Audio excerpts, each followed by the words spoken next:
Hi friends, welcome to அக்ஷயா.com. இன்றைக்கி இந்த வீடியோவில் நல்லா காரசாரமான ஒரு ஈஸியான சைட் டிஷ் ரெசிபி. எப்போ ஒரே மாதிரி சட்னி சாம்பார் செய்யாமல் இந்த மாதிரி டிஃப்ரெண்ட்டாக செஞ்சு கொடுங்க. இந்த குளிர்காலத்துக்கு ஏற்ற ஒரு ஈஸியான சைட் டிஷ் ரெசிபிங்க. இட்லி, தோசை, சப்பாத்தி, சாதம் எல்லாத்துக்குமே பொருத்தமாக பக்காவாக இருக்கும். வாங்க எப்படி செய்யறதுன்னு பார்க்கலாம். அதுக்கு ஒரு ஃப்ரை பேனை சூடு பண்ணியிருக்கேன். அதில் 2 டீஸ்பூன் அளவுக்கு நல்லெண்ணெய் ஊற்றிக்கங்க. எண்ணெய் சூடானதும் 1 கப் அளவுக்கு உரித்த பூண்டு, அதே கப்பில் 1 கப் அளவுக்கு உரித்த சின்ன வெங்காயம் சேர்த்துக்கங்க. சேர்த்து நல்லா வதக்கிக்கங்க. வெங்காயம் பூண்டும் நல்லா வதங்கி வரணும். எப்போவும் நம்ம பூண்டு வெங்காயம்லாம் சேர்த்து சட்னி செஞ்சுருப்போம். ஆனால் இந்த மாதிரி கிராமத்து சுவையில் காரசாரமாக செஞ்சு வைங்க.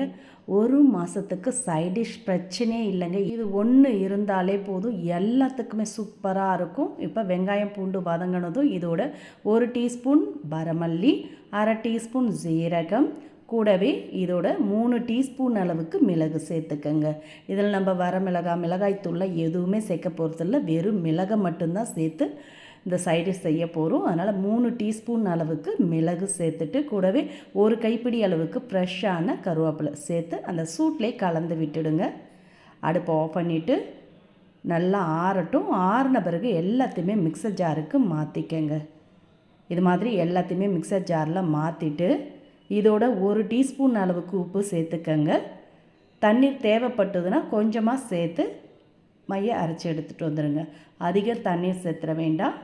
பூண்டு வெங்காயத்திலே ஈரம் இருக்கும், அதனால் கொஞ்சமாக தண்ணீர் சேர்த்து இந்த அளவுக்கு மைய அரைச்சி எடுத்து வச்சுக்கோங்க. இப்போ அது அப்படியே இருக்கட்டும். தாளிக்கிறதுக்கு திரும்பவும் அதே வானலை சூடு பண்ணியிருக்கேன். அதில் 3 டேபிள் ஸ்பூன் அளவுக்கு நல்லெண்ணெய் ஊற்றிக்கங்க. எண்ணெய் சூடானதும் கடுகு, உளுத்தம்பருப்பு சேர்த்துட்டு இதோட ஒரே ஒரு வரமிளகாய் தாளிப்புக்கு கிள்ளி சேர்த்துக்கங்க. கூடவே ஃப்ரெஷ்ஷான கருவேப்பிலை கொஞ்சம் சேர்த்து எல்லாம் நல்லா பொரிஞ்சதும் இதில் ஒரு சின்ன எலுமிச்சம்பழ சைஸுக்கு புளியை நல்லா திக்காக கரைச்சி எடுத்துக்கங்க. ஒரு 1/2 கப்லேருந்து 3/4 கப் அளவுக்கு புளி கரைசல் தண்ணியை ஊற்றிக்கங்க.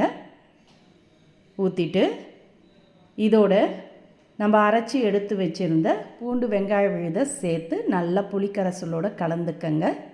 கொஞ்சமாக மிக்சர் ஜாரில் தண்ணீர் அலசி ஊற்றி நல்லா இது மாதிரி கலந்துட்டு இதை அப்படியே மூடி ஒரு 2லேருந்து 3 நிமிஷம் கொதிக்க விடுங்க. கூடவே கொஞ்சமாக மஞ்சத்தூள் சேர்த்து கலந்துட்டு மூடி வைங்க. மூடி அடுப்பை மீடியம் ஃப்ளேமில் வச்சு ஒரு 2லேருந்து 3 நிமிஷம் அப்படியே குக் ஆகட்டும். பாருங்கள், நல்ல புளியோட பச்சை வாசனைலாம் போய் எண்ணெய் பிரிஞ்சு வந்திருக்கு பாருங்கள். இந்த அளவுக்கு எண்ணெய்லாம் நல்லா பிரிஞ்சு வந்ததும் இதோட 1 டீஸ்பூன் அளவுக்கு நாட்டு சர்க்கரை சேர்த்துக்கங்க. புளிப்பு காரம் எல்லாத்தையும் கொஞ்சம் பேலன்ஸ் பண்ணி நல்ல சுவை கூடுதலாக இருக்கும். நல்ல அருமையான சுவையில் இந்த ஈஸியான காரசாரமான சைடிஷ் ரெசிபியை நீங்களும் இதே மாதிரி இதே அளவுகளோடு கண்டிப்பாக ட்ரை பண்ணி பாருங்கள்.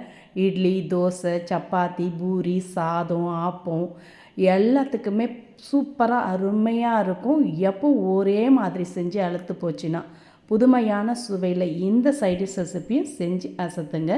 ரொம்பவே டிஃப்ரெண்ட்டான சுவையில் ஈஸியான இந்த சைடிஷ் ரெசிபி உங்களுக்கு பிடிச்சிருந்தா வீடியோக்கு ஒரு லைக் கொடுங்க. ஃப்ரெண்ட்ஸ் அண்ட் ரிலேட்டிவோட இந்த வீடியோவை நிறைய ஷேர் பண்ணுங்கள். மறக்காமல் நம்மளுடைய சேனலையும் சப்ஸ்கிரைப் பண்ணிவிடுங்க. கூடவே பக்கத்தில் இருக்க பெல் ஐக்கானை ப்ரெஸ் பண்ணிவிடுங்க. அப்போ தான் நம்மளோட புது வீடியோக்கள் உங்களுக்கு உடனுக்குடன் வந்து சேரும். மீண்டும் இந்த மாதிரி சிம்பிளான புதிய வீடியோவில் நாளை சந்திக்கலாம். நன்றி, வணக்கம்.